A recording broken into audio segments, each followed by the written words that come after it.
ఆ సులేమాన్ గారి నుంచి మమ్మల్ని కాపాడు తండ్రి. హలో, ఎవరండి? బంగారాజు గారు ఉన్నారా? నేను బంగారు రాజునే మాట్లాడుతున్నానండి.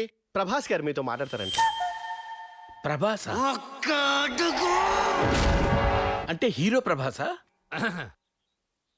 అవును డార్లింగ్, మన కర్నూలులో ఫైట్ సీన్ షూటింగ్ జరుగుతుండగా ఒక అమ్మాయి నన్ను బాగా డిస్టర్బ్ చేసింది. ఎవరా అని కనుక్కుంటే మీ అమ్మాయి అన్నారు డార్లింగ్. మీరు ఒప్పుకుంటే మీ అమ్మాయిని పెళ్లి చేసుకుందాం అనుకుంటున్నానండి.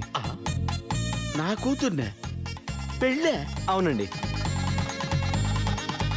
ఏంటి అంకుల్ డార్లింగ్, షాక్ అయ్యారా? ప్రభాస్ గారు, ఈ మధ్య ఒక బడేమియా గారి దెబ్బతోటి నా లైఫ్ టోటల్ గా బ్లాక్ అండ్ వైట్ గా మారిపోయిందండి. ఆహా.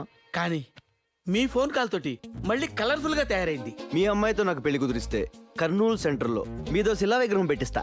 సార్, ఎలాగైనా సరే మా అమ్మాయిని ఒప్పిస్తాను. ఈ లోపు మీరు మనసు మార్చుకోకండి. థ్యాంక్స్ అండి. అమ్మా అపర్ణ,